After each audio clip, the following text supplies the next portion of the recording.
Hello, everyone. Welcome to another episode with Lit with Lenin. Today is going to be a Victory Day special because tomorrow is Victory Day. That is the day that Nazi Germany capitulated, unconditional surrender to mostly the Soviet Union. Um, so we have Matt with us, and Hello. Janet has some other issues, so she won't be joining us. How is everyone?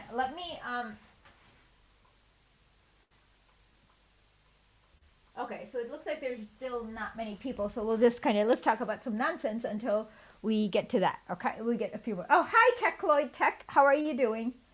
Um, yeah. Uh, all right, excellently. So, well, why don't you tell the people who are here what you will be doing tomorrow Oh, okay. for So Victory hello, Day? Wanderer. Okay, so tomorrow there's going to be a Victory Day parade, which I'll go to. It's going to start in someplace here. It's called Plощad Dvorets, and then it's going to go through like a little square area. They're going to have former veterans like who are still alive talk about World War II, and then and then they honor the dead, and so they do a lot of things. It's a big celebration. It's a holiday, and that's what I'm gonna. And then in the evening, they're gonna have a free open air concert in one in the October. It's called the Oktoberskaya area, and I'll go to that too. Excellent. That sounds very Yeah. cool. Yeah, So what? because the ninth is like a Tuesday, so they're pulling a 4 day weekend out of this one, aren't they? I think today they're working, but tomorrow they're off. Okay. They don't do Uh, 4 day weekends in Russia apparently. Yeah. So Victory Day. yeah, what is this, Spain? What? If this was Spain, they would have taken the week. I know. Like in Spain, they do that for Easter. They have Semana Santa, and for the whole week, they just kind of like party, get drunk, drink sangria, don't do shit. Yeah, Um, yeah. I mean, that sounds. Yeah, if you show up on time for something in Spain, people look at you like you're insane. exactly. So, I feel like we should we're gonna do one Lenin piece and one Stalin piece, Yeah, and we're gonna start by reading off Stalin's victory speech announcement that was broadcasted when the I could have like if I had planned earlier, I could have done subtitles and we could have like listened to it. oh yeah, but yeah, oh well. Oh Uh, well. um, and then following that, we're going to read Lenin's War and Revolution. Yeah, and what people don't realize is that Hitler's main goal was to destroy the Soviet Union, and then also he also had a second goal of destroying Yugoslavia, which Clinton made sure it was fulfilled. Yeah, Um, and that's why we have a statue of Bill Clinton throwing up a Sieg Heil in Kosovo. yeah, Kosovo has one. They also have a statue of Madeleine Albright and Hillary Ugh. Clinton. It's the most disturbing place on earth. I have. Yeah, It's no, like no, we got the Albanian festival coming up out here, which like doubles as like a Kosovo wink fest. okay, the Like, Albanian festivals are okay only if they sing like Ode to Enver Hoxha. It goes yeah, Enver. no, no, no. Like you don't see an Albanian flag out here unless it's right next to the Kosovo flag. Okay, and no odes to Enver Hoxha. No, That's the no. only acceptable way to celebrate Albanian nationalism is Yeah, by well, singing I mean, odes it to. was called the Genocide Corridor until Hoxha and the People's Socialist Labor Party of Albania. They didn't call it the Communist Party. It had a really long Mm-mm. name. Yeah. Okay, Uh, so hopefully I won't get demonetized for this, but let's play our ode to Enver Hoxha.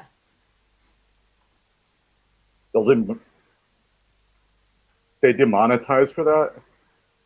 For, yeah, for copyright violation, which really is like, oh my god. And There's a copyright on that. yeah. Well, then I mean I would say like don't play it. I mean don't.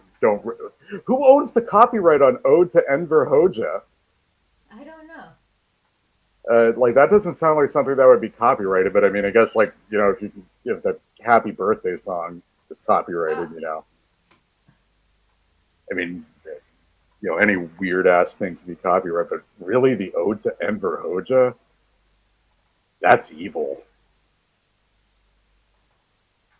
I mean, I'm a musician anyway. I'm not a big fan of intellectual property as a concept, but shit. Okay, let's play this.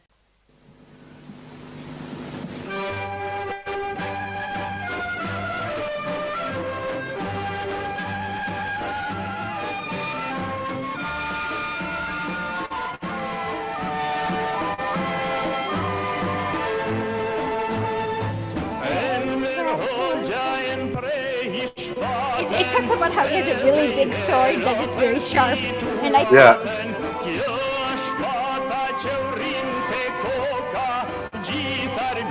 Well, Hoja himself talked with a lot of cock and ball metaphors too. There was one of the dipshit Khrushchevites.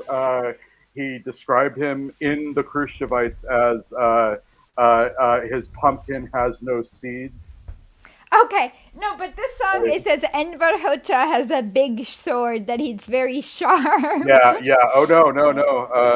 So ever since I read the subtitles, I can't not think about Enver Hoxha's. That's oh god.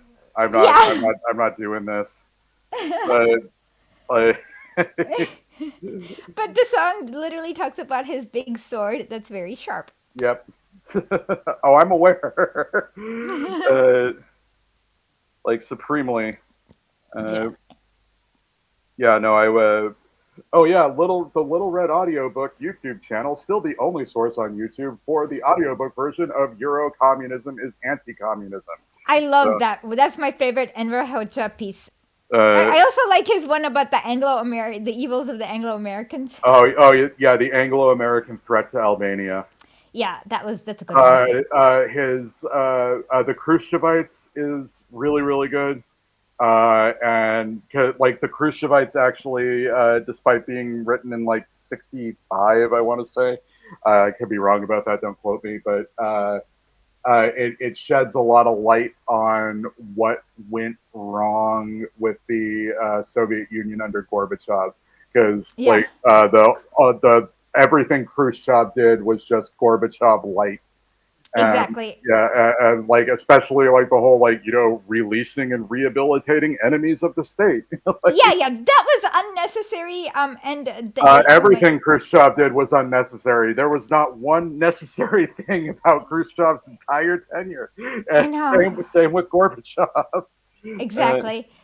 Hi. Yeah, it enrages me. And everybody shits on Khrushchev for de-Stalinization or the invasion of Hungary or no, Hungary invasion was the only good thing he did. Thank God. Well, kind of a mixed bag because the big thing was deposing the remaining Matthias Rakosi. Yeah, the remaining Stalinist party leaders who were all Jewish, and it was also to cover up his involvement and responsibility for the fascist insurrection anyway. Yeah, that's why they assassinated, or not even assassinated, why they butchered Nagy in secret, basically, without any sort of trial, because he could have named names. The whole thing was only possible because of people Khrushchev let out of prison. Yeah. It was entirely his fault, and they did their best to ignore it, and then they saw an opportunity to cover their own asses and depose pretty much the last remaining Stalinist party head in the USSR. Yep. Very Unfortunately, that is, depressing shit. yeah, very depressing. I know. But let's talk about some things less depressing, like defeating Nazi Germany. Let's Yes. play. Let me find my clip while you talk. Okay. Okay. Just not about like the depressing train of thought that like I was on anyway. I'm gonna start when I get the rest of the audio equipment out. Like I want to start composing theme music for the various programs. So like we can have like everything done like in house, but I want the audio interface done because I want to use my analog stuff for it, not my digital stuff because like it's analog, it sounds better. Okay, so let's do the Soviet flag over the Reichstag. Sounds good. There's a yeah. So this is them laying it, laying the Soviet flag over the Reichstag building after defeating Nazi Germany. Okay. Um. So this is good. Uh,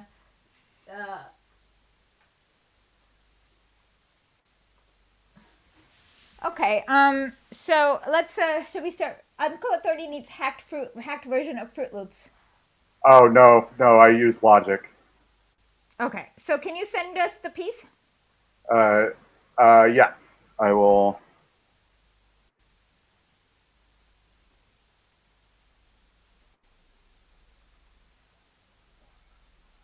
Wait, people. Lost the Telegram icon for a second. There we go. Okay. Uh, I sent it to you on Telegram because the chat doesn't work for me here for some reason. Okay. Now I'm sharing it with the chat. Okay, I just did. Okay, so let us begin the fun. Okay. Although we probably could have just, if I had translated this, I probably could have just shown the radio broadcast if I had put subtitles on. Yeah, but for some reason, whenever the broadcast starts, you like get bumped down to potato quality. Like it Am I was still fine. potato? Am I potato quality now? Not as bad as like when it started, but it would be hard for like me to read the subtitles. No, but Right. okay. Am I potato quality now? Um, right now you're on a freeze frame. Okay, now you're moving again, but the quality jumped up too. Okay.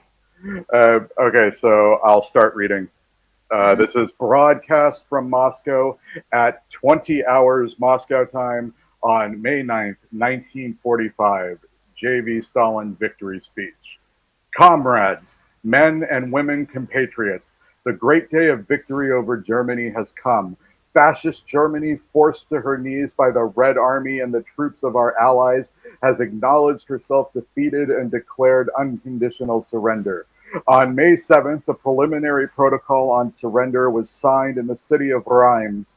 On May 8th, representatives of the German High Command, in the presence of representatives of the Supreme Command of the Allied troops and the Supreme Command of the Soviet troops, signed in Berlin the final act of surrender, the execution of which began at 2400 hours on May 8th.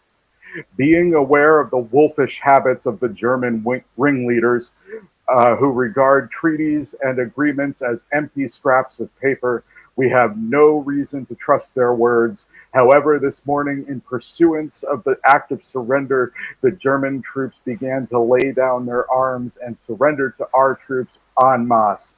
This is no longer an empty scrap of paper. This is actual surrender of Germany's armed forces. True, one group of German troops in the area of Czechoslovakia is still evading surrender, but I trust that the Red Army will be able to bring it to its senses. Now, we can state with full justification that the historic day of the final defeat of Germany, the day of the great victory of our people over German imperialism, has come. The great sacrifices we made in the name of freedom and independence of our motherland, the incalculable privations and sufferings experienced by our people in the course of the war, the intense work in the rear and at the front, placed on the altar of the motherland, have not been in vain, have been crowned by complete victory over the enemy. The age long struggle of the Slav peoples for their existence and their independence has ended in victory over the German invaders and German tyranny. Henceforth, the great banner of the freedom of the peoples and peace among peoples will fly over Europe. 3 years ago, Hitler declared for all to hear that his aims included the dismemberment of the Soviet Union and the wrestling from it from the Caucasus, the Ukraine, Belarusia, the Baltic lands, and other areas. He declared bluntly, quote, "We will destroy Russia so that she will never be able to rise again," end quote.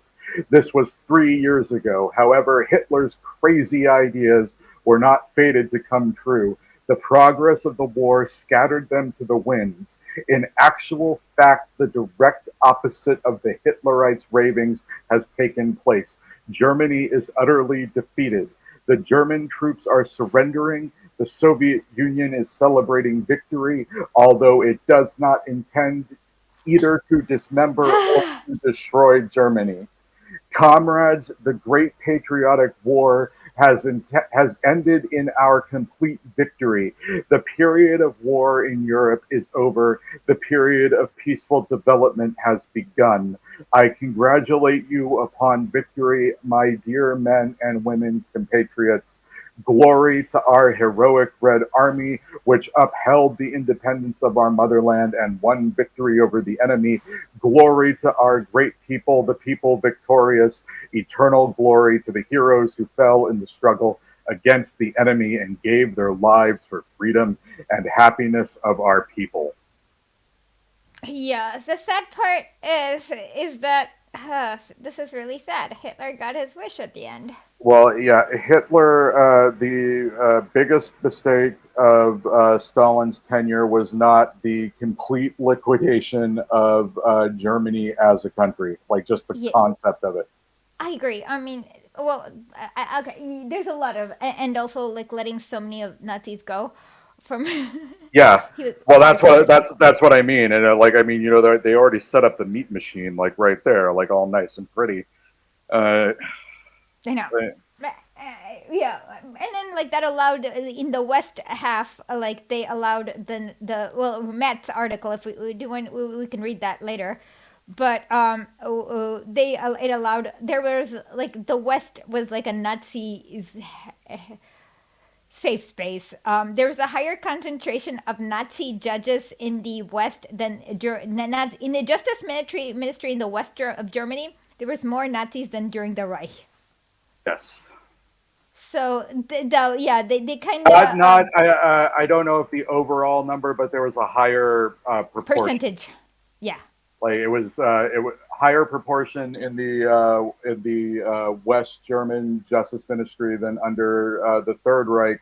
It was 77% in Yep. the Exactly. And so yeah, so basically that what US, Britain and France did is like protect a lot of Nazis and let them come back to power and then reform NATO and then yeah, continue with the Fourth Reich. yep, a real bummer Alas. stuff. Hello, Wade. And Cobra is right. America protected. I don't know. Okay.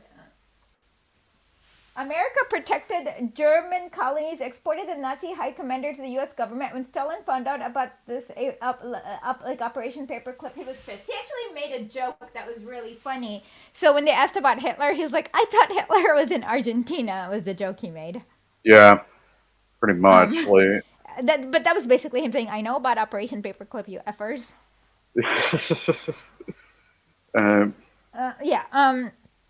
So my favorite is when Stalin, after the war, like he tries. This American reporter asks him a questions, and then she asks him like, "What do you think is the biggest cause of war?" And his answer is capitalism. Yeah, ay Rama. Common and Stalin W. yeah, and that's the main thing difference between China and the USSR, and why China survived and thrived is the lack of Khrushchev, and what you had after Mao was Deng, who studied Stalin very hard and kind of took his 5 year plan, turned it into a 50-year plan, and really is They very smart. deliberately made sure that what was done to Stalin was not done to Mao, despite like having much more of a reason to do so. Yeah, yeah. Like so with okay, so with Mao there was some like really shitty policies, like mysterious support of Pol Wildly Pot. shitty Yeah, like policies. mysterious support of Pol Pot is one example. There's thousands of really shitty policies. Stalin did not have any, but the thing was that Khrushchev was a little bit jealous, maybe. Like there's a lot of things. Like Stalin lived such an ascetic life that it kind of forced us, so everyone else to behave well and stuff like that. So there is reason for people in the top to hate Stalin, well, to be uncomfortable, dislike whatever it was. But people, every normal people, really liked Stalin. And actually, I had an interview with somebody recently who, during the time of Stalinization, he basically grabbed all these books from the library and hid it in his apartment. Stalin books. Uh, oh, that's awesome. Yeah.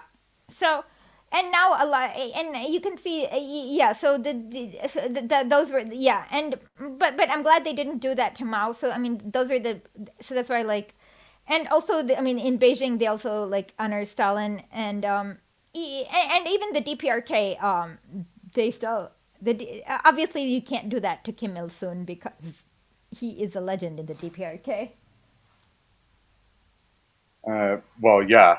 Like, a legend doesn't even really begin to describe it. Like, Yeah, I mean he took a bet, he's but a what he, he's a legend. Like in more places than will like give him credit than he's given credit for on like oh a well, in regular a lot of basis. African countries, he's a Yeah, legend. In lots of in Asia, they, I mean, everyone should admire him because he literally spent 30 years in a mountain, and he had nothing. He was like the very first meeting he had was basically had 7 people, and with those 7 people, he figured out how to create an army to basically get rid of fascist Japan. right. Happy Victory Day. Maoists are different. They don't So what you should look for is Mao Zedong thought and not Maoists. They don't really. They're weird. They don't follow Mao Zedong thought. Uh, Um, wait. Does China not? Is that what you're saying? Or no, no. Okay, in China, when you want, okay, if you want to learn about philosophy of Mao Zedong in China, they call it Mao Zedong thought and not right, Maoism. right? Yeah, no. I mean, they have like the quote unquote Maoism is Mao. not the philosophy of Mao Zedong. Yeah, they have their quote unquote like Maoists in China, like you know, Everywhere. yeah, they say that like they're like persecuted in China, and like no, they're not. I mean, people just think they're a little nutty and Weird. kind of Yeah. useless. Like I mean, Yeah. they're not like arrested. There's even some of those like assholes that are actually in the PNC, like uh, Yeah. uh, when you do hear about like quote unquote Maoism in certain contexts, like you do have to like look into like what you're hearing about because pretty much like in the West when you hear Maoism, they're talking about like Gonzalo bullshit. Yeah, the weird Peruvian Means guy. something a little bit different in India, like especially at Yeah, different in historical points. yeah, yeah. I mean, in India, it's the Naxalites, and they actually have a big area in Madhya Pradesh which they govern very well. Which I get, they have some sort of agreement with the main federal government where they don't interfere with the Naxalite areas, and the Naxalites maintain the government there. Yep. Yeah, but they're different than Western Maoist, and even the Nepali Maoist party has done a great job. Like they've Yeah. like Who cut were immediate? Who? illiteracy down to like 20% from 80%. Yeah. Yeah. No, like they cycle in and out of power in the bourgeois parliament, and like it's really weird. Like everything gets shitty when the social democrats are in charge, or Yeah. like I think like the right is like there is like the federalists or something like Yeah. that. Like Yeah. and And then but and then like whenever the what the Maoists that have been dismissed as a right deviation like are in charge, everything gets real good. Like, exactly. Yeah, and yeah. like you can And so actually like watch like the spikes in like the various GDP, like and yeah, if you yeah look at the GDP, yeah, yeah, it's exactly like that in Nepal. And then once in a while, the U.S. tries to do color revolutions. So it's like really bizarre. I don't understand why I understand why the Maoists have not been able to consolidate power in Nepal because they're Maoists. But yeah, you can see this. Yeah. yeah, but they did manage to like accidentally get elected to the bourgeois parliament, as opposed to like using this as an example to show why revolution is necessary. They Well, they no, like no, but why didn't they do what Evo Morales did after they should have looked at Venezuela and Bolivia, because yeah, Bolivia and Venezuela, they got elected into bourgeoisie parliament, but then they immediately changed the system into making it into a Bolivarian republic, changed everything so that the bourgeoisie can't come into power again. yeah. Like they should Well, have I done mean, yeah. like that like I think they double checked a few things after that coup in 2019. Oh yeah, And yeah. Now they've like with Bolivia. Oh, I know, but okay. So Evo Morales came to power in 2000, end of 2005, early 2006, and so they had for about 15 years. They had the Bolivarian government, which they've worked. They obviously did not crack down on the riffraff in Santa Cruz enough, and that's how they were able to get couped in 2019. But that only lasted 1 year, where the government, because they blockaded Sucre and what's the other place? What's the other place? um, oh shit, Sucre, and there's the other important place in Bolivia. Sandal. All I'm thinking is Sandalphone, and that's biblical. That's not Okay, it. okay. No, no, but okay, there's Sucre and who knows? Sangrel, I no. What's the capital of Bolivia? I might Santa have to Cruz, look it. isn't it? No, no, Santa Cruz is the not the capital. Thank God, it's the worst place on earth. Um, no, it's the biggest department, but thank God it's not. Okay, La Paz. Okay, there we go. La Paz, yeah. So then they got blockaded this, and they could not land, bring food into the like the parliament or anything like that. So then they had to give into the elections, and if the choice is Mas versus stupid fascists who want to commit genocide against 80% of the population, Mas wins by a landslide. And then now they've cracked down on Camacho's in jail. Janine Áñez is in jail. And Janine Áñez's daughter was crying in Twitter about how her portrait was removed from the presidential hall, and it's like nobody elected you president, so of Yeah, course your portrait should not be there. wild. Yeah, so what they did is right, and then they like Venezuela and Bolivia have both been able to use the bourgeoisie parliament to come into power and then consolidate power, which Nepal has not been able to do. Mm-mm. This is kind of a Um, bummer. yeah, kind of a bummer. And Uh, then you kind of have to see. I know. Yeah, and Vietnam has also been. I mean, with Vietnam, they've had very good policy and they've been very smart. So they've also followed more or less Stalin's development plan, but for a longer period of time. yeah, I mean, since the wolf isn't like quite at the door in the same way. Okay.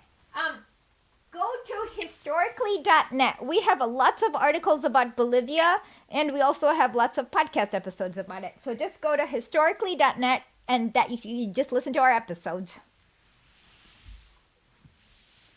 And Yeah. become a paid subscriber. Please become a paid subscriber. Every Every dollar dollar helps. every dollar that you spend at historically helps pay for my Russian lessons so I can write a Stalin biography. And it helps keep us afloat. We don't make that much money. We really need every person. If you can afford it, please become a paid subscriber. Oh, let's talk about Laos. Laos has been socialist since around the time Vietnam has been. They've done a great job maintaining the socialist system. They're doing a pretty good job given the fact that they were bombed to the Stone Age by the US in development and also dealing with The the most, environmental the most, catastrophe. the most bombed country in history. Yeah, more bombs was used on Laos than entire World War II theater, which shows you that U.S. was not serious about fighting World War II. Yeah. Like literally, and so the environmental, they've done a phenomenal job handling the environmental devastation, um, the napalm, everything that the U.S. has given them. And the U.S. even sanctioned it until like Obama removed it in 2009, even though technically the U.S. is supposed to sanction all Marxist-Leninist parties. They removed the sanctions from Laos. And now Laos is a part of the Belt and Road Initiative, and there are some nice high-speed rails from China. China's connecting the corridor from like in a C shape. Yeah. So Laos is the only landlocked country in Southeast Asia, and they're yeah, really leaning into that. yeah. So, Well, like, basically, like all trade and transport, like internationally within Southeast Asia, has to move through Laos right now. exactly, and that's going to be And great for their economy. they've got the GDP growth to prove it because like once they started the land linked country project is what they call it. You're not land locked, you're land linked. Yeah, The their I think their average GDP growth has been like 12% per year. exactly. So That's they're doing which is insane. yeah, which is unheard of for almost any other country. Yeah, so they're doing fantastically. They are. They are. Um, so yeah, and so let's start with the next Lenin piece.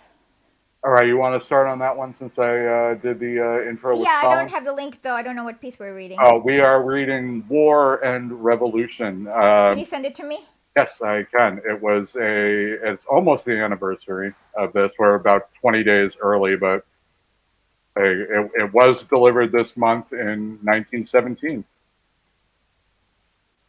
You know that during the April thesis, Lenin wrote like 170 articles in like a period of 4 months. Oh my Jesus. God! Thank you so much. Thank you. I got a new job starting in a couple of weeks. Thank you so much, Techloid Tech. This is really sweet of you. I needed the money, and thank you so much. Um,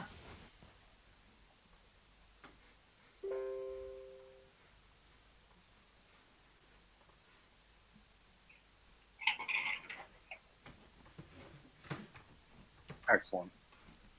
okay, so let's read this. Um, War and Revolution. So let me start reading this.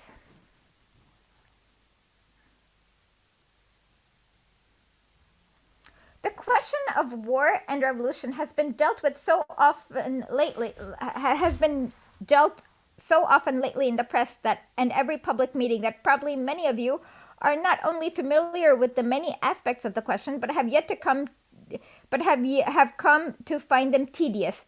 I have not yet had a single opportunity to address, even attend any party, or for that matter, any public meetings in this district, and therefore I run the risk perhaps of repetition or of not dealing in sufficient detail with those aspects of the question that interest you the most.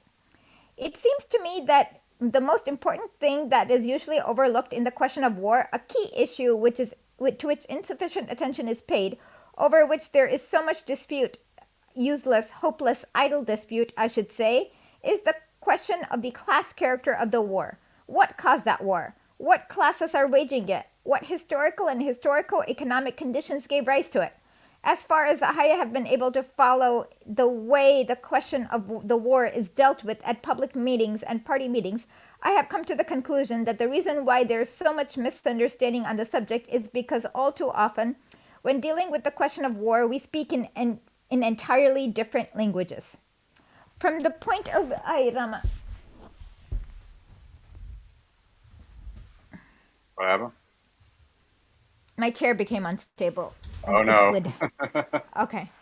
It's nice to have a rolling chair that's very comfortable where I can sit on for hours. But then once in a while, I still need to figure this out because it becomes once in a while it becomes unstable, and I probably should. I need to figure out how to lower it too because my feet don't reach it, and it's not low. Maybe this is the lowest it can get, and my feet don't entirely reach it, so that's why it becomes unstable.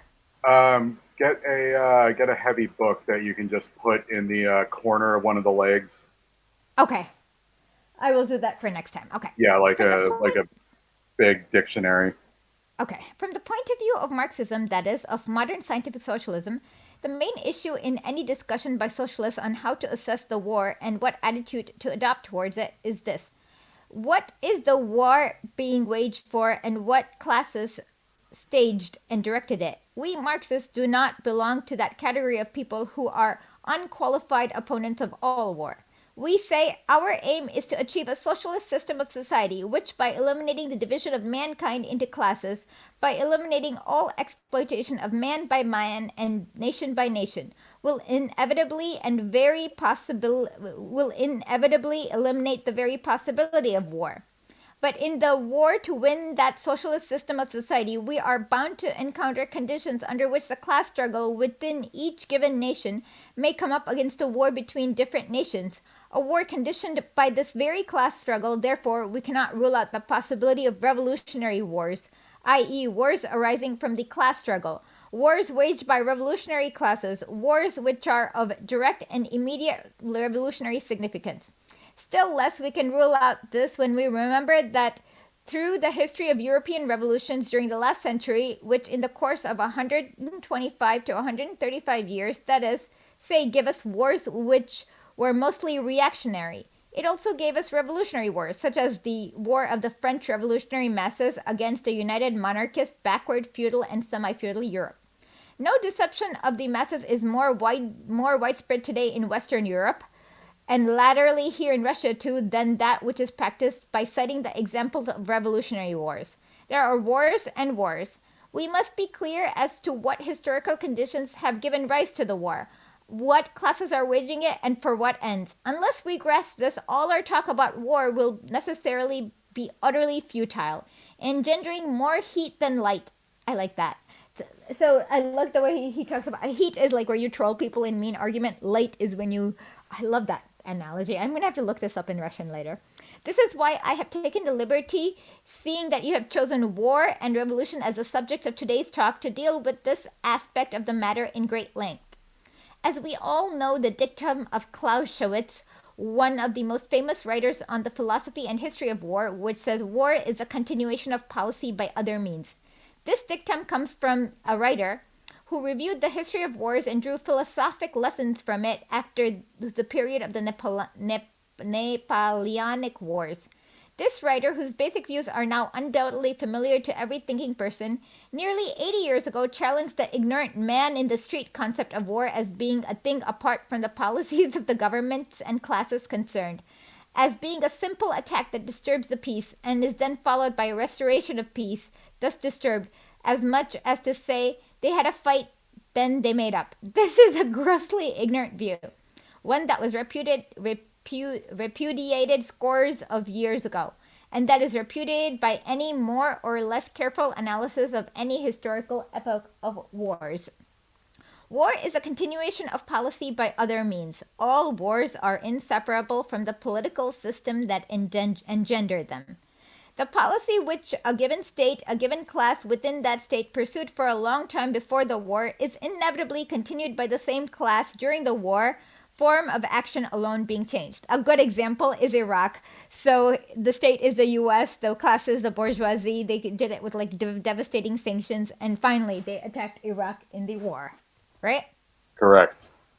War is a continuation of policy by other means. When the French revolutionary townspeople and revolutionary peasants overthrew the monarchy at the close of the 18th century by revolutionary means and established a democratic republic, when they made short work of their monarch, and in short work of their landowners too, in a revolutionary fashion, that policy of revolutionary class was bound to shake all the rest of the autocratic, czarist, imperial, and semi-feudal Europe to its foundations. And the inevitable continuation of this policy of the victorious revolutionary class in France was the wars in which all monarchist nations of Europe, forming their famous coalition, lined up against revolutionary France in a counter-revolutionary war. Just as within the country, the revolutionary people of France had then for the first time displayed revolutionary energy on a scale it never had shown for centuries, so in the war at the close of the 18th century, it revealed a similarly gigantic revolutionary creativeness when it remodeled its whole system of strategy, broke with all the old rules and the traditions of warfare, replaced the old troops with new revolutionary people's army, and created new methods of warfare. This example, to my mind, is noteworthy in that it clearly demonstrates to us which the bourgeoisie journalists are now always forgetting when they pander to Philistine prejudices and ignorance of backward masses who do not understand this intimate economic and historical connection between every kind of war and the preceding policy of every country, every class that is ruled before the war and achieved its ends by so-called peaceful means. So called because the brute force required to ensure peaceful rule in the colonies, for example, can hardly be called peaceful. Yes, like in India, for example, the British engineered millions of famines. They shipped out millions of people abroad as slaves or as coolies, which we talk about in our newest episode, which you should check out at historically.net. Um, yeah, none of that is peaceful. Peace is reigned in Europe, but this was because a domination over hundreds of millions of peoples in the colonies by European nations was sustained only through incessant interminable wars, which we Europeans do not regard as wars at all, since all too often they resemble not wars but brutal massacres, the wholesale slaughter of unarmed people, like the Amritsar massacre. Yep. Um, The thing is that if we want to know what the present war is about, we must first all make a general survey of the policies of the European powers as a whole. We must not take this or that example, this or that particular case, which can be easily wrenched out of context of the social phenomenon, which is worthless, because an opposite example can just as easily be cited. We must take the whole policy of the entire system of the European states in their economic and political interrelations if we are to understand how the present war steadily and inevitably grew out of this system. Um, exactly, and same for the present war right now with Russia and Ukraine. I mean, continue, Yeah. right? Yep. Lenin, don't miss. Yep, Lenin never misses. We are constantly witnessing attempts, especially on the part of the capitalist press, whether monarchist or republican, to read into the present war an historical meaning which it does not possess. For example, no device is more frequently resorted to in the French Republic than that of presenting this war on France's part as a continuation and a counterpart of the wars of the Great French Revolution of 1792. No device for hoodwinking the French masses, the French workers, and the workers of all countries is more widespread than applying to our epoch the jargon of the other epoch, some of its watchwords, and or an attempt to present matters as though now too Republican France is defending her liberty against the monarchy. And again, we see this exactly same thing with the Russia-Ukraine war, where we have like infinite Hitler examples. Yeah, exactly. Like I'm constantly accused of ignoring the nuance of how Putin actually is Hitler. Yeah. A very nuanced stance to be sure. Yes, extremely nuanced. Exactly. War in France was a continuation of the policy of the revolutionary class which had carried out the revolution, won the republic, settled accounts with the French capitalists and landowners with unprecedented vigor, and was waging a revolutionary war against the united monarchist Europe in continuation of that policy. What we have at present is primarily two leagues, two groups of capitalist powers. We have before us all the world's great capitalist powers. Britain, France, America, and Germany, who for decades have doggedly pursued a policy of incessant economic rivalry aimed at achieving world supremacy, subjugating small nations, and making threefold and tenfold profits on banking capital, which has caught the whole world in the net of its influence. That is what Britain's and Germany's policy really amounts to. I stress this fact. This fact can never be emphasized strongly enough because if we forget about this, we shall never understand what this war is about. We shall then be easy game for any bourgeoisie publicist who tries to foist lying phrases on us. Exactly. And now basically Britain, France, America, and Germany have all united as since World War II with like as one global capitalist power. And this is again a war against that. Okay. The real policies of two groups of capitalist giants, Britain and Germany, who, with their respective allies, have taken the field against each other, policies which they were pursuing for decades before the war, should be studied and grasped in their entirety. If we do not do this, we should not only be neglecting an essential requirement of scientific socialism and all of social science in general, but we should be unable to understand anything whatever about the present war. We should be putting ourselves in the power of Milyukov, that deceiver, who is stirring up chauvinism and hatred of one nation for another by methods which are applied everywhere without exceptions. Method which Clausewitz wrote about 80 years ago when he ridiculed the very view some people are holding today. Namely, that the nations lived in peace and then they started fighting. I love that. Yeah, they also say this, like how there was peace before Russia invaded, whatever it was like. And Yeah, it's like, what are you talking about? Huh. yeah, literal How, crazy talk. yeah, how can a war be accounted for without considering its bearing on the preceding policy of a given state or of a given system of states and given classes? I repeat, this is a basic point which is constantly overlooked. Failure to understand it makes 9/10 of all war discussions mere wrangling. So much verbiage. If we say, if you have not studied the policies of both belligerent groups over a period of decades as to avoid accidental factors and the coding of random examples, if you have not shown what bearing this war has on preceding policies, then you don't understand what this war is all about. Um, Imagine. yes, imagine. These policies show us one thing: continuous economic rivalry between world's two greatest giants, capitalist economies. On the one hand, we have Britain, a country which owns the greater part of the globe, a country which ranks in first in wealth, which has created this wealth not so much by the labor of its worker as by the exploitation of innumerable colonies, by the vast power of its banks, which have developed at the head of all others into insignificantly small groups of some 4 or 5 super banks handling billions of rubles, and handling them in a way that it can be said without exaggeration that there is not a patch of land in the world today on which this capital has not laid its heavy hand, not a patch of land which British capital has not enmeshed by thousand threads. This capital grew to such dimensions by turn of the century that its activities extended far beyond the borders of individual states and formed a group of giant banks possessed of fabulous wealth. Having begotten this tiny group of banks, it has caught the whole world in the net of its billions. This is the sum and substance of the Britain's economic policy, and of the economic policy of France, of which even French writers, some of them even contributors to L'Humanité, a paper now controlled by ex-socialists, in fact, no less a man than Lysis, a well-known financial writer, stated several years before the war. France is a financial monarchy. France is a financial oligarchy. France is the world's moneylender. On the other hand, opposed to this mainly Anglo-French group, we have another group of capitalists, or even more rapacious, even more predatory group. A group who came to the capitalist banqueting table when all the seats were occupied, but who introduced into the struggle new methods for developing capitalist production, improved techniques, and superior organization, which turned old capitalism and the capitalism of free competition age into the capitalism of giant trusts, syndicates, and cartels. This group introduced the beginnings of state-controlled capitalist production, combining the colossal power of capitalism with the colossal power of the state into a single mechanism, and brings tens of millions of people within the single organization of state capitalism. Here is economic history. Here is diplomatic history, covering several decades from which no one can get away.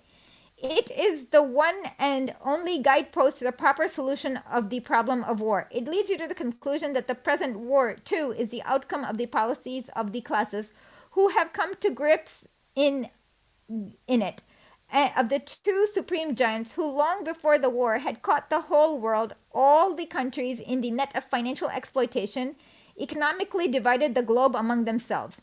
They were bound to clash because a redivision of this supremacy from the point of view of capitalism has become inevitable.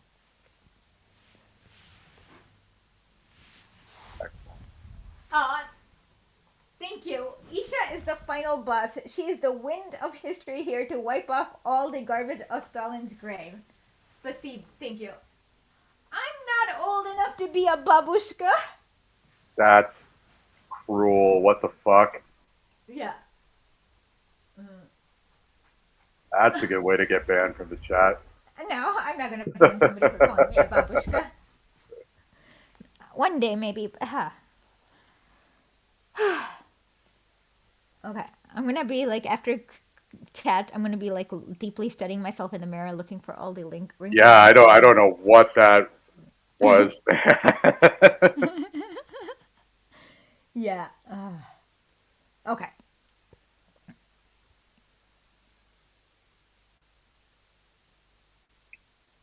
You left off at inevitable.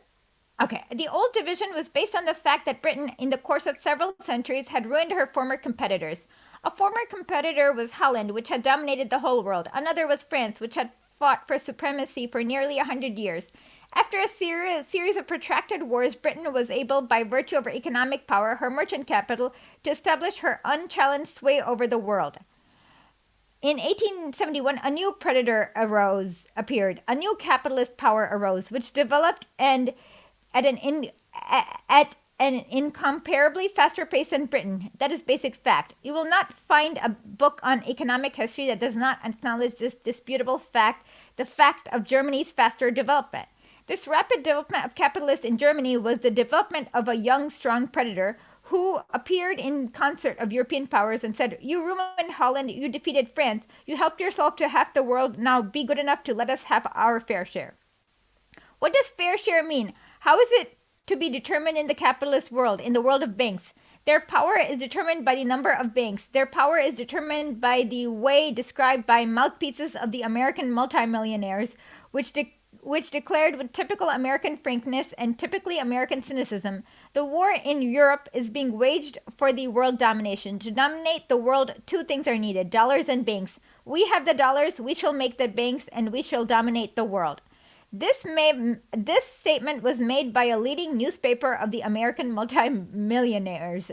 I must say there is 1,000 times more truth in this cynical statement of a blustering American multimillionaire than in the thousands of articles by bourgeoisie liars who try to make out that this war is being waged for national interests on national issues and utter similar glaringly patent lies which dismiss history completely and take an isolated example like the case of Germany, the beast of prey who attacked Belgium. The case is undoubtedly a real one. A group of predators did attack Belgium with brutal ferocity. But it did the same thing the other group did yesterday by other means and is doing today to other nations.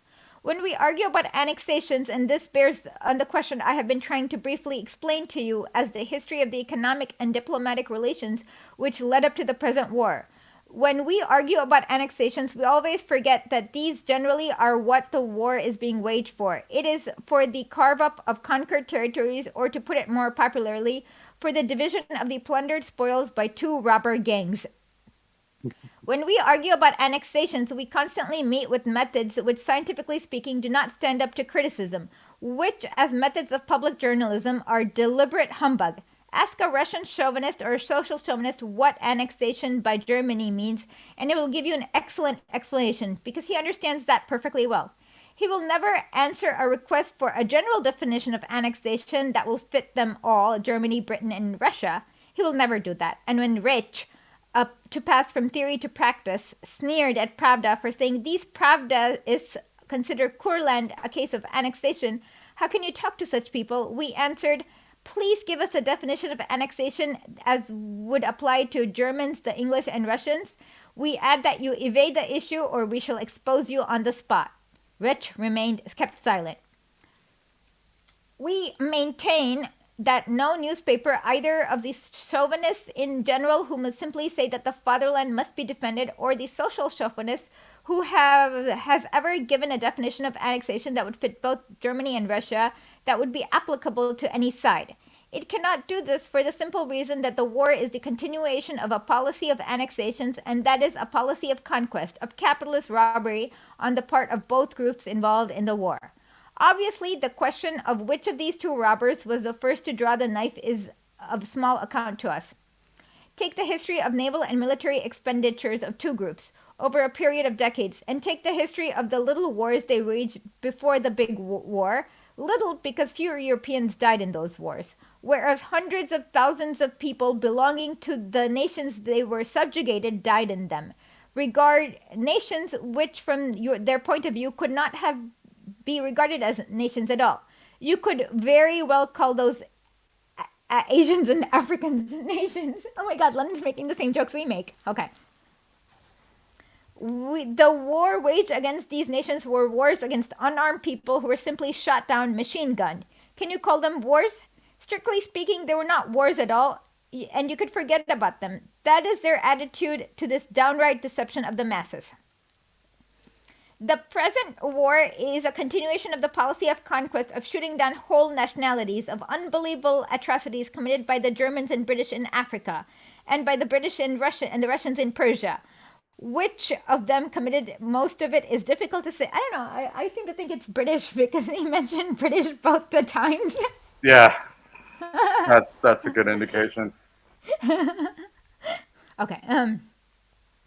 It was for this reason that the German capitalists looked upon them as their enemies, and they said, "You are strong because you are rich. We are stronger, therefore we have the same sacred right to plunder." That is what the real history of British and German finance capital in the course of several decades preceding the war amounts to. That is what the history of the Russo-German, Russo-British, and German-British relations amounts to.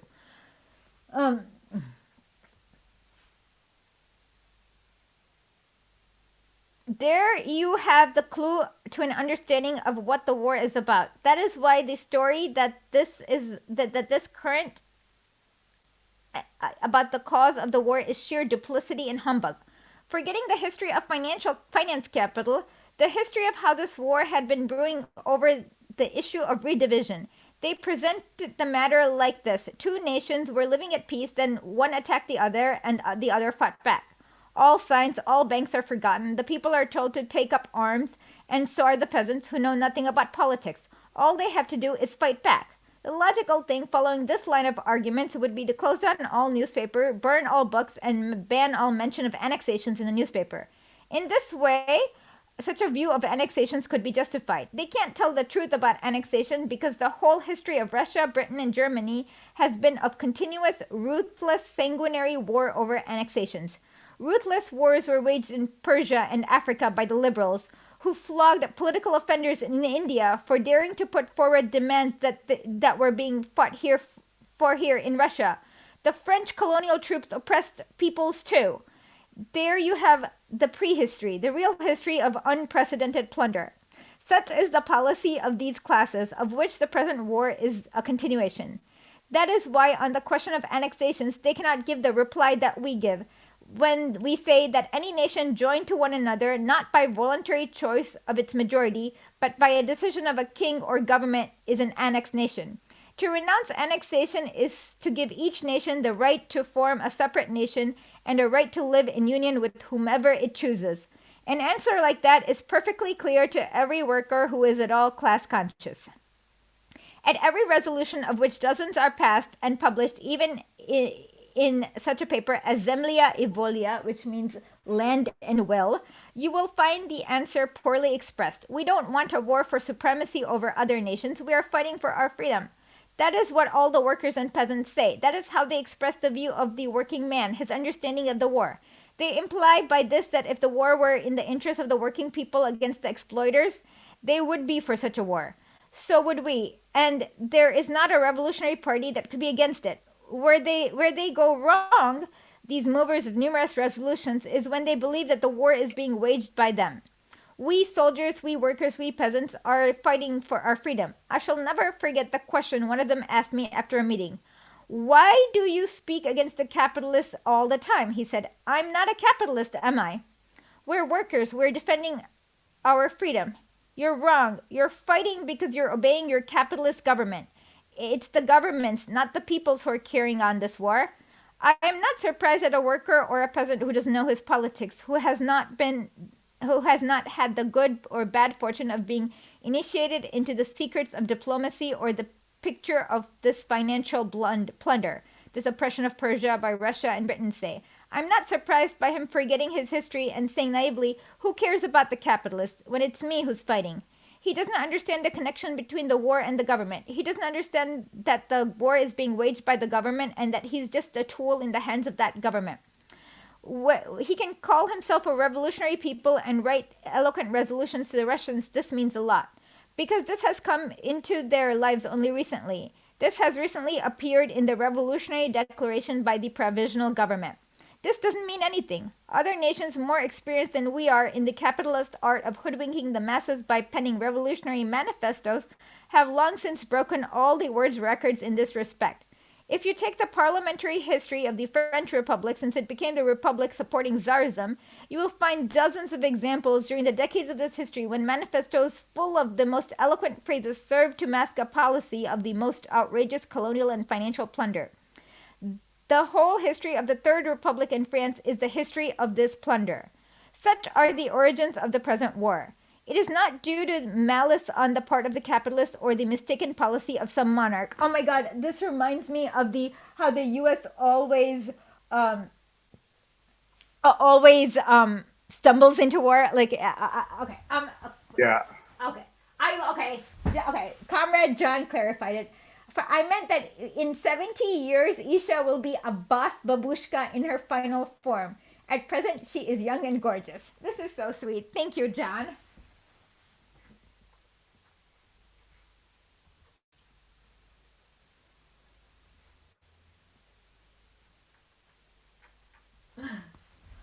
But yeah, you like I just Google U.S. stumbled into war in Syria. Like, oops, I tripped and fell into war. Like this, it's still Yeah. like never changed. Yeah. To think so would be incorrect. No, this war is an inevitable growth of supercapitalism, especially banking capital, which results in 4 banks in Berlin and 4 or 6 in London dominating the whole world, appropriating the world's funds, reinforcing their financial policy by armed force, and finally clashing in a savage armed conflict because they had come to an end of their free tether in the matter of conquest. One or the other side had to relinquish its colonies. Spanish-American War is a good example of that, right? Yeah.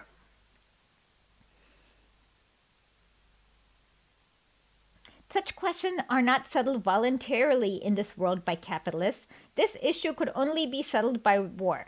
That is why it is absurd to blame one or another crown brigand.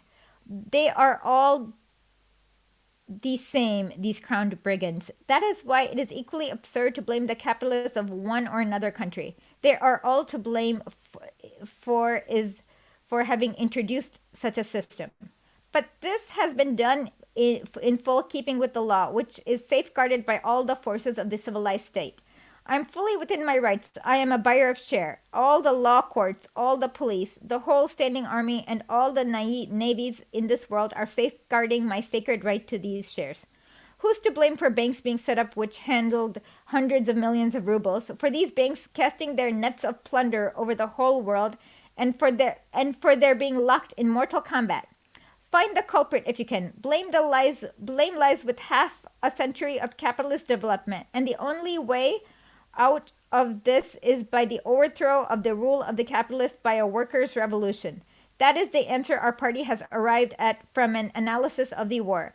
And that is why we say the very simple question of annexations has been so muddled up, and the spokesperson of the bourgeoisie parties have uttered so many lies that they are able to make out that Courland is not an annexation of Russia by Russia.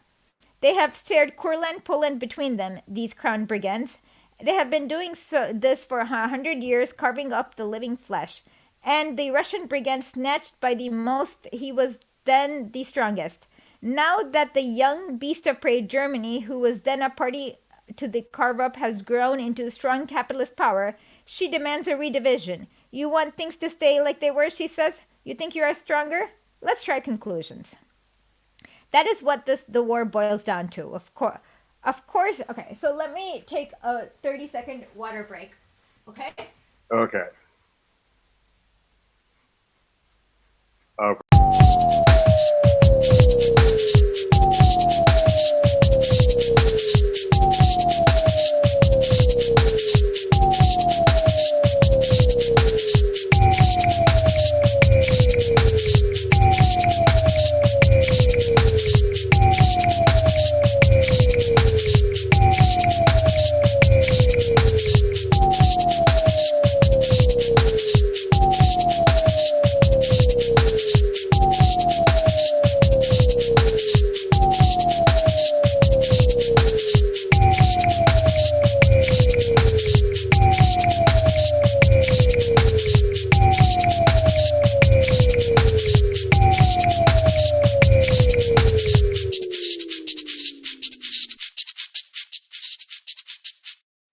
This is my ADHD water bottle, so it like tells me how much to drink each hour, so I don't dehydrate.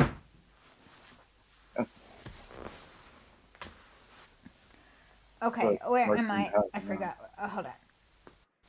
Okay, so thank you for letting me take the water break.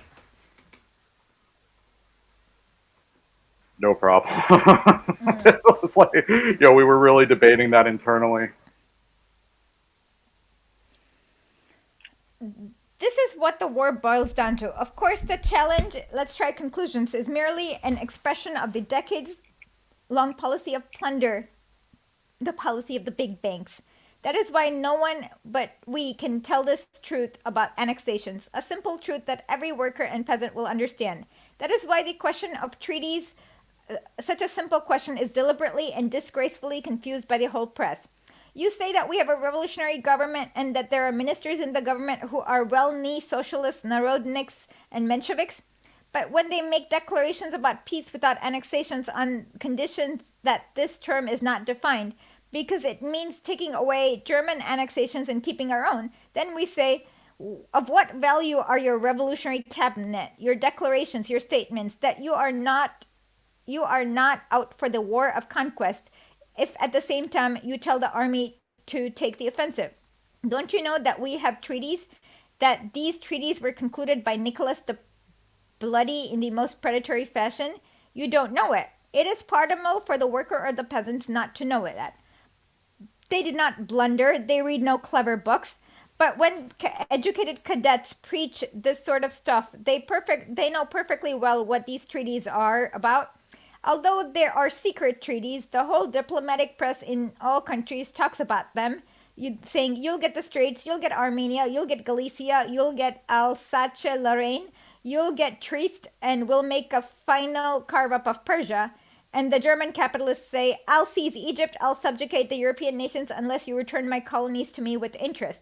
That is why the question of treaties, itself a clear, simple question, has been touched off such a torrent of barefaced, outrageous lies as those that are now pouring from all the pages of the capitalist newspaper. Um, Take today's paper, Dien just literally means today. Day. Vada Vazov, a man absolutely innocent of Bolshevism, but who is an honest Democrat, states in it, I am opposed to secret treaties. Let me say this about the treaty with Romania. There is a secret treaty with Romania. It says that Romania will receive a number of foreign peoples if she fights on the side of the Allies. The treaties which the other Allies are all the same. They wouldn't have started to subjugate those nations if they had not if they had if they had not had those treaties. To know their contents, you do not have to burrow in special journals. It is sufficient to collect basic facts of economic and diplomatic history. For decades, Austria has been after the Balkans with an eye to subjugation. If they have clashed, it is because they couldn't help clashing. That is why when the masses demand that these treaties should be published, a demand is growing more insistently every day. Ex-Minister Milyukov and the present Minister Tereshenko, one in a government without socialist ministers, the other in a government with a number of near-socialist ministers, declare that publication of the treaties would mean a break with the Allies. Um, Obviously, you cannot publish the treaties because you are all participants in the same gang of robbers. We agree with Milyukov and Tereshenko that the treaties cannot be published. Two different conclusions can be drawn to this. If we agree with Milyukov and Tereshenko that the treaties cannot be published, what follows from this? If the treaties cannot be published, then we've got to help the capitalist ministers continue the war. The other conclusion is this: since the capitalists cannot publish the treaties themselves, then the capitalists have got to be overthrown. Which, which of these two conclusions you consider to be correct, I leave you to decide, but be sure to consider the consequences. If we reason the way the Narodnik and the Menshevik ministers reason, we come to this. Once the government says that the treaties cannot be published, we must issue a new manifesto. Paper is not so dear yet that we cannot write new manifestos. We shall write a new manifesto and start an offensive. What for? What aims? What is to set those aims? The soldiers are called upon to carry out these predatory treaties with Romania and France, send Vada Vazov's article to the front, and then complain that this is all the Bolsheviks doing. The Bolsheviks must have invented this treaty with Romania business. In that case, you would not only have to make a life of hell for Pravda, but even kick Vodovozov out for having studied history. You would have you would have to make a bonfire of all of Milyukov's books. Terribly dangerous books, those. Just open any book by this leader of the Party of People's Freedom, by this ex-minister of Foreign Affairs. They are good books. What do they say? They say that Russia has a right to the Straits, to Armenia, to Galicia, to eastern Prussia. He has carved them all up, even appends a map. Not only the Bolsheviks, Vada Vozov will have to be sent to Siberia for writing such revolutionary articles, but Milyukov's books will have to be burned too. Because if you collected sample quotations from these books today and sent them to the front, no inflammatory leaflet would have such an inflammatory effect as this would have. It remains for me now, according to this brief plan of this talk, I have sketched for myself to touch on the question of revolutionary defensism. I believe, after what I have had the honor of reporting to you, that I may now be allowed to touch only briefly on this question. By revolutionary defensism, we mean vindication of the war on the plea that, after all, we have made a revolution. After all, we are a revolutionary people and a revolutionary democracy. But what answer do we give to that? What revolutionary do we make? We overthrow Nicholas. The revolution was not so very difficult compared with the one that would have overthrown the whole class of landlords and capitalists. Who did the revolution put in power? The landlords and capitalists, the very same who have long been in power in Europe. Revolutions like this occurred there 100 years ago.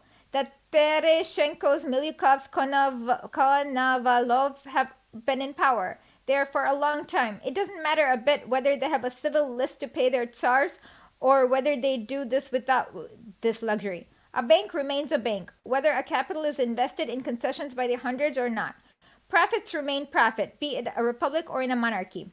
Any savage country dares to disobey our civilized capital, which sets up splendid banks in the colonies, in Africa and Persia. If any savage nation should disobey our civilized bank, we send the troops out to restore culture, order, and civilization, as Lyakov did in Persia, and the French Republican troops did in Africa, where they exterminated peoples with equal ferocity. What difference does it make? We have here the same revolutionary defensism displayed only by the unenlightened masses who see no connection between the war and the government. We do not know that this policy is sanctioned by the treaties. The treaties have remained. The banks have remained. The concessions have remained. In Russia, the best men of their classes are in the government, but the nature of this war has not changed a bit because of this. The new revolutionary defensism uses the great concept of revolutionary merely as a cloak to cover up the dirty, bloody war waged for the sake of dirty and outrageous treaties. Do you want to take over reading a bit, Matt? Yeah, sure, we can do that. Okay, outrageous. Ah! Where did it Give go? me 1 minute. I accidentally turned off my monitor. Sorry, I hit my scroll bar.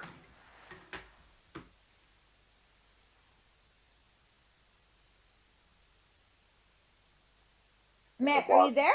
Yeah, can you hear me? I guess not. Okay, let me continue.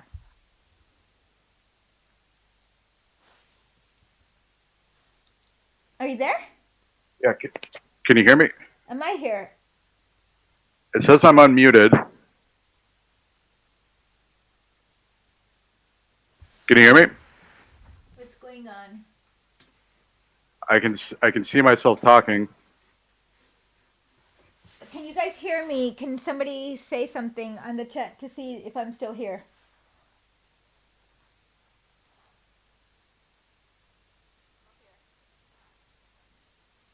Can you hear me? Okay, weird.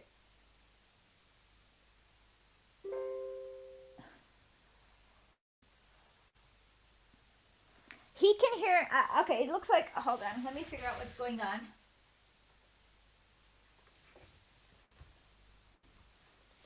Okay, I will. I can't hear Matt though. Huh, strange. Okay, I will just continue to read until this issue is resolved. Um, Obviously, you can't publish. No, where am I?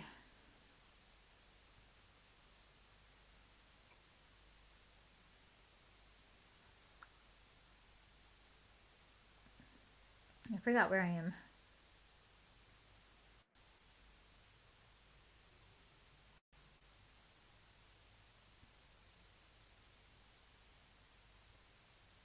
By revolutionary defensism, we mean the vindication of the war on the plea that after all, we have made the revolution. After all, we are revolutionary. No, I've done this. Okay. Russian revolution has not altered the war, but it has created organizations which exist in no other country, were seldom found in the revolutions in the West. Most of the revolutions were confined to the emergence of governments of our Tereshchenko and Konovalov type, while the country. Okay. Um, can you say something? Yeah, can you hear me?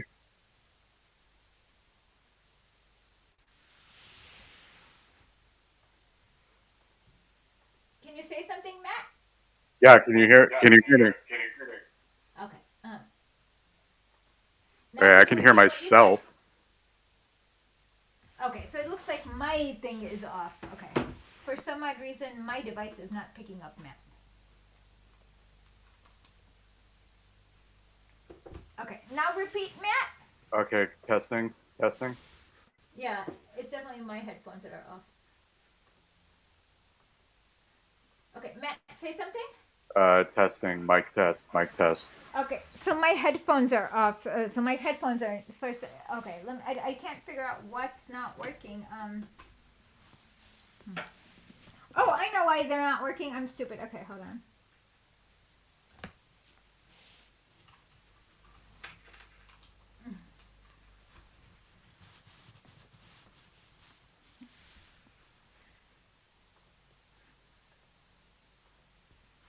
Okay, okay, say something, Matt. Now. Testing, testing. Okay, now it's working. My headphones accidentally turned off. Okay, excellent. Okay, continue. I have a stomach ache.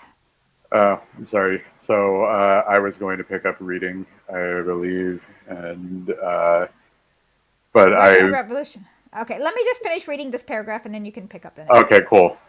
The Russian Revolution has not altered the war, but it has created organizations which exist in no other country and were seldom found in the West.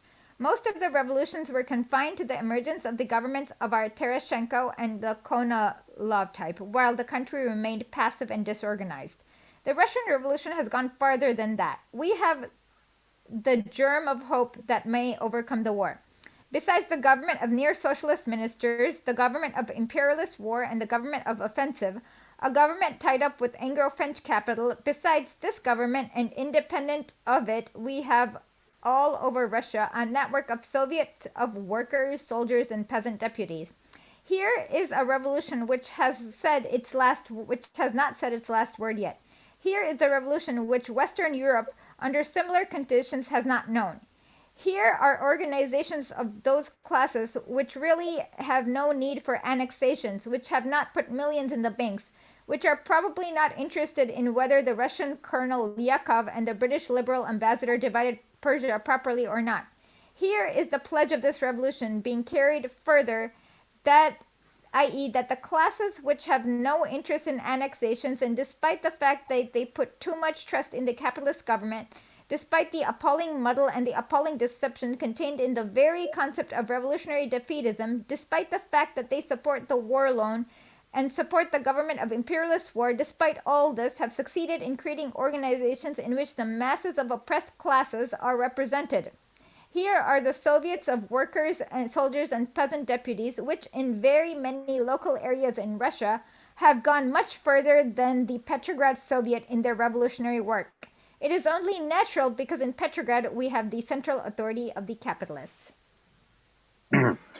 And when Skobelev in his speech yesterday said, "We'll take all the profits, we'll take 100%," he was just letting himself go with ministerial elan. If you if you take today's or wretch, Wretch, wretch, which means speech in Russian. yeah, looks very German though when it's in Latin. But if you take today's wretch, you will see that the response is to this passage in Skobalev's speech. They write there why this means starvation, death, 100% means all. Minister Skobelev goes farther than the most extreme Bolshevik. It's slandering the Bolsheviks to say that they are the extreme left. Minister Skobelev is much more, quote, left.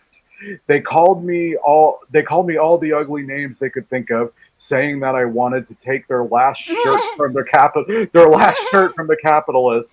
At any rate, it was Shulgin who said, "Let them take our last shirt."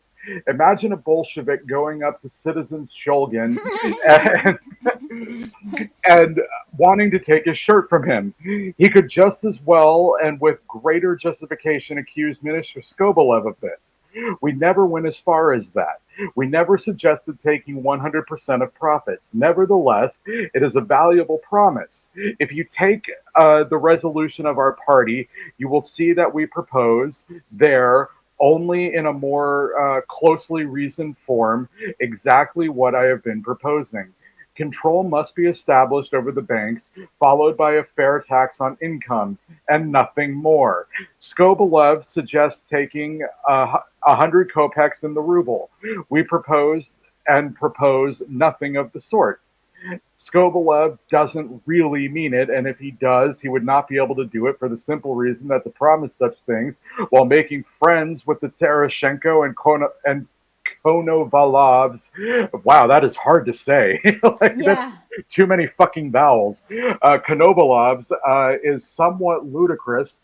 You could take 80 or 90% of a millionaire's income, but not arm in arm with such ministers. If the Soviets had the power, they would really take it, but not all of it.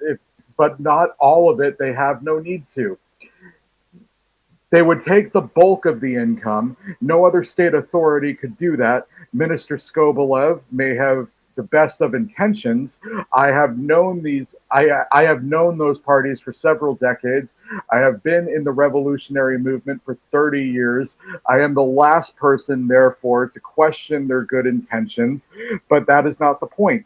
It is not a question of good intentions. Good intentions pave the road to hell. All the government offices are full of papers signed by our ministers, but nothing has changed as a result of it. You want to introduce control, start it. Our program is such that in reading Skobelev's speech, we can say we do not demand more. We are much more moderate than Minister Skobelev. He promises both control and 100%. We don't want to take 100%. But we say, until you start doing such things, we don't believe you. Here lies the difference between us. We don't believe words and promises and don't advise others to believe them. The lesson of parliamentary republics teach us not to believe in paper utterances. If you want control, you've got to start it. One day is enough to have a law on such control issued. The employees' council at every bank, the workers' council at every factory, all the parties receive the right of control. But you can't do that, we shall be told. That this is a commercial secret. This is a sacred private property. Well, just as you like, make your choice. If you want to safeguard all those ledgers and accounts, all the transactions of the trust, then don't chatter about control, about the country going to ruin.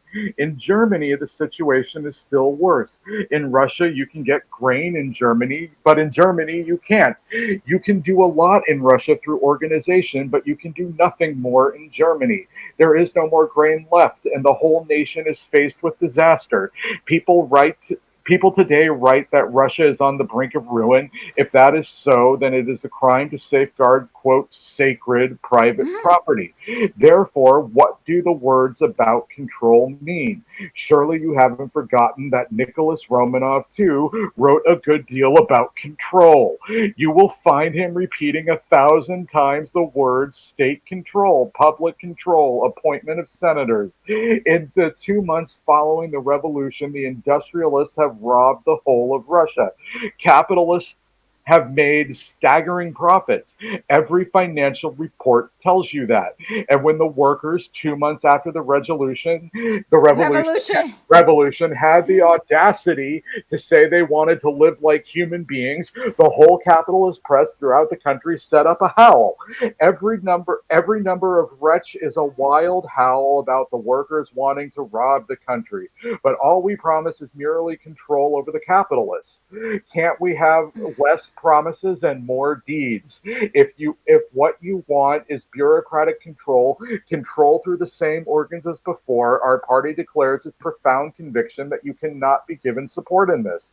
Even if there were a dozen Narodnik and Menshevik ministers in your government instead of half a dozen. Control can only be exercised by the people.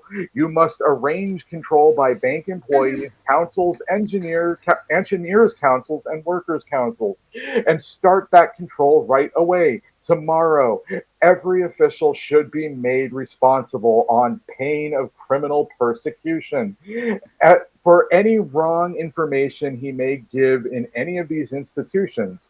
It is a matter of life and death to the country.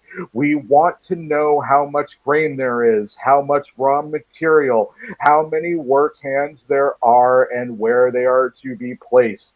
This brings me to the last question, that of how to end the war. The ridiculous view is ascribed to us that we are out for a separate peace.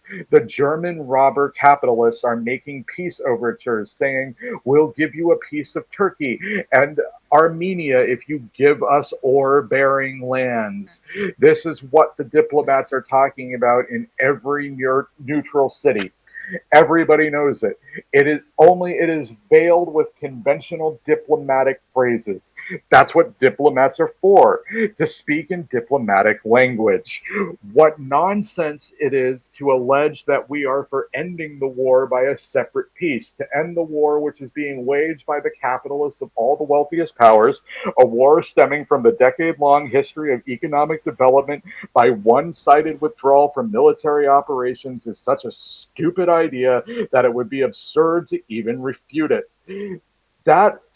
The fact that we specially drew up a resolution to refute it is because we wanted to explain things to the broad masses before whom we were being slandered. It is not a matter that can be seriously discussed. The the war which the capitalists of all countries are waging cannot be ended without workers' revolution against these capitalists.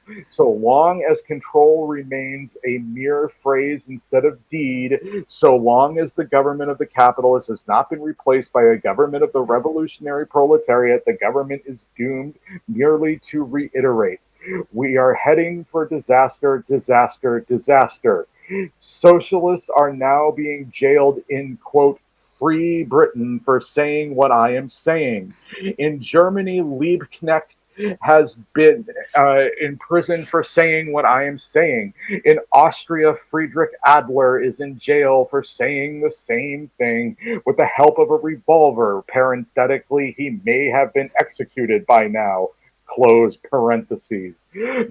The sympathy of the mass of workers in all countries is with these socialists and not with those who have sided with their capitalists. The workers' revolution is mounting throughout the world. In other countries, it is a more difficult matter, of course. They have no half-wits there like Nicholas and Rasputin. There, the best men of their class are at the head of the government.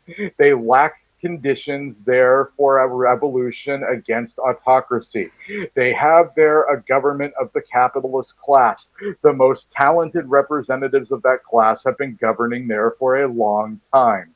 That is why the revolution there, though it has not come yet, is bound to come no matter how many revolutionaries, men like Friedrich Adler and Karl Liebknecht, may die in the attempt. The future belongs to them, and the workers of all countries follow their lead. The workers in all countries are bound to win. On the question of America entering the war, I shall say this. People argue that America is a democracy. America has the White House. I say slavery was abolished there half a century ago. The anti slave war ended in 1865. Since then, multimillionaires have mushroomed. They have the whole of America in their financial grip. They are making ready to subdue Mexico and will inevitably come to war with Japan over a carve up of the Pacific. Wow, Wow. efficient. That was 30 years ahead of the time. Yep. This war has been brewing for for several decades. All literature speaks about it. America's real aim in entering the war is to prepare for this future war with Japan. The American people do enjoy considerable freedom, and it is difficult to conceive them standing for compulsory military service, for the setting up of an army pursuing any aims of conquest, a struggle with Japan, for instance. The Americans have the example of Europe to show them what this leads to. The American capitalists have stepped into this war in order to have an excuse behind a smokescreen of lofty ideals, championing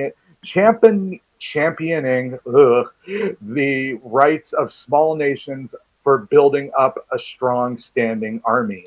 Okay, hold on. I need to change my battery and I need to take like a 2 minute break. No problem. So let's we put some music while I change the battery, We okay? can do that. Okay.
Well, now I have full battery, so let's continue. Okay, excellent. Now where did my um? American capitalists. Okay, Oh let me no no. start. Peasants refuse. Okay, let me continue. Okay, Peasants you can. refuse to give up their grain for money and demand implements, boots, and clothes. This is a great measure of profound truth in this decision. Indeed, the country has reached a stage of ruin when it now faces the same situation, although to a less intensive degree, that other countries have been facing, a situation in which money has lost its value. The rule of capitalism is being so strongly undermined by the whole course of events that the peasants, for instance, refuse to accept money. They say, "What do we want money for?" They are right. The rule of capitalism is being undermined not because somebody is out to seize power. Seizure of power would be senseless. It would be impossible to put an end to the rule of capitalism if the whole course of economic development in the capitalist countries did not lead up to it. The war has speeded up this process and has made capitalism impossible. No power could destroy capitalism if it was not sapped and undermined by history. So You want to okay, continue? you want me to pick Yeah. up? Okay. Yeah, let's. Okay. Uh, and now we see this clearly demonstrated. The peasant expresses what everybody sees, that the power of money has been undermined. The only way out is for the Soviets to agree to give implements, boots, and clothes in exchange for grain. This is what we are coming to. This is the answer that life dictates. Without this, tens of millions of people will go hungry without clothes and boots. Tens of millions of people are facing disaster and death. Safeguarding the interests of the capitalists is the last thing that should bother us. The only way out is for all power to be transferred to the Soviets, which represent the majority of the population. Possibly mistakes may be made in the process. No one claims that such a difficult task can be disposed of offhand. We do not say anything of the sort. We are told that we want the power to be in the hands of the Soviets, but they don't want it. We say that life's experience will suggest the solution to them, and the whole nation will see that there is no other way out. We do not want a quote seizure of power because the entire experience of past revolutions teaches us that the only stable power is the one that has the backing of the majority of the population. Quote, seizure, end quote, of power, therefore, would be adventurism, and our party will not have it. If the government will be a government of the majority, it may perhaps embark on a policy that will prove at first to be erroneous, but there is no other way out. We shall then have a peaceful policy shift with the same organizations. No other organization can be invented. That is why we say that no other solution of the question is conceivable. How How can oh go. I thought we were alternating we can do paragraphs. that. We can do that. Okay. How can war be Actually, ended? you should just finish it out if you want. How can the war be ended? If the Soviets were to assume power and the Germans continued the war, what would we do then? Anyone interested in the views of our party could have read in Pravda the other day an exact quotation of what we said abroad as far back as 1915, namely that if the revolutionary class in Russia, the working class, comes to power, it will have to offer peace. And if our terms are rejected by the German capitalists or by the capitalists of any other country, then the class will stand wholly for war. We are not suggesting that the war will be ended at one blow. We do not promise that. We preach no such impossible and impracticable thing as that the war can be ended by the will of one side alone. Such promises are easy to give but impossible to fulfill. There is no easy way out of this terrible war. It has been going on for 3 years. You will go on fighting for 10 years unless you accept the idea of a difficult and painful revolution. There is no other way out. We say, the war which the capitalist governments have started can only be ended by a workers' revolution. Those interested in the socialist movement should read the Basel Manifesto of 1912, adopted unanimously by all the socialist parties of the world. A manifesto that was published by our newspaper, Pravda. A manifesto that can be published now in none of the belligerent countries, neither in free, quote, free, unquote, Britain or in Republican France, because it said the truth about the war before the war. It said that there would be a war between Britain and Germany as a result of capitalist competition, and it said that so much powder had accumulated that the guns would start shooting of their own accord. It told us what the war would be fought for and said that the war would lead to a proletarian revolution. Therefore, we tell those socialists who signed the manifesto and then went over to the side of capitalism, mainly Kautsky, governments that have betrayed socialism. There is a split among the socialists all over the world. Some are ministerial cabinets, others are in prison. All over the world, some socialists are preaching a war buildup, while others, like Eugene Debs, the American, Bebel, who enjoy immense popularity among the American workers, say, I'd rather be shot than give a cent towards the war. I'm willing to fight only the proletariat's war against the capitalists all over the world. That is how the socialists have split throughout the world. The world's social patriots think they are defending their country. They are only mistaken. They are defending the interests of one band of capitalists against another. We preach proletarian revolution, the only true cause for which the scores of people have gone to the scaffold and hundreds and thousands have been thrown into prison. These imprisoned socialists are a minority, but the working class is for them, the whole course of the economic development is for them. All this tells us that there is no other way out. The only to end this war is by a workers' revolution in these several countries. In the meantime, we should make preparations for that revolution. We should assist it.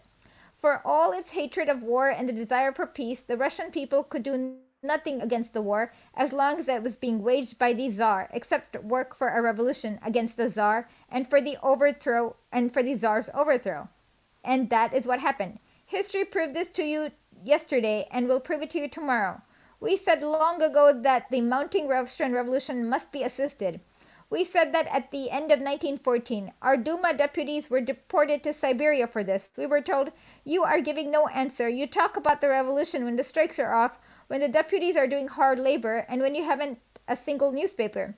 And we were accused of evading an answer. We heard those accusations for a number of years. We answered, "You can be indignant about it, but so as long as the Tsar has not been overthrown, we can do nothing against the war."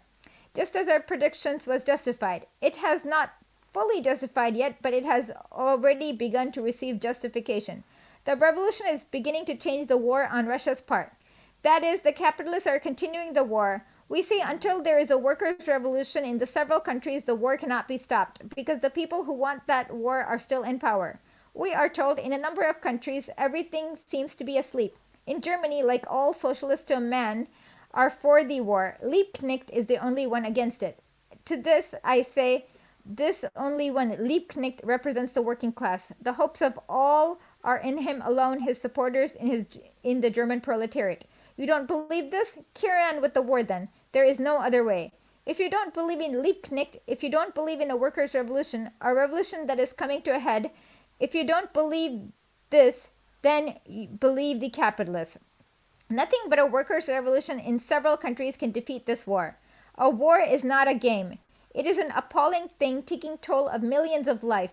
It is not to be easily ended easily. The soldiers at the front cannot tear the front away from the rest of the state and settle things their own way. Soldiers at the front are a part of a country. So as long as the country is at war, the front will suffer along with the rest. Nothing can be done about it.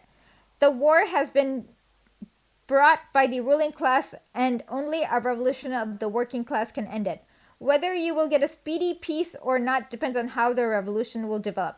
Whatever sentimental things may be said, however much we may be told, let us end the war immediately. This cannot be done without the development of the revolution.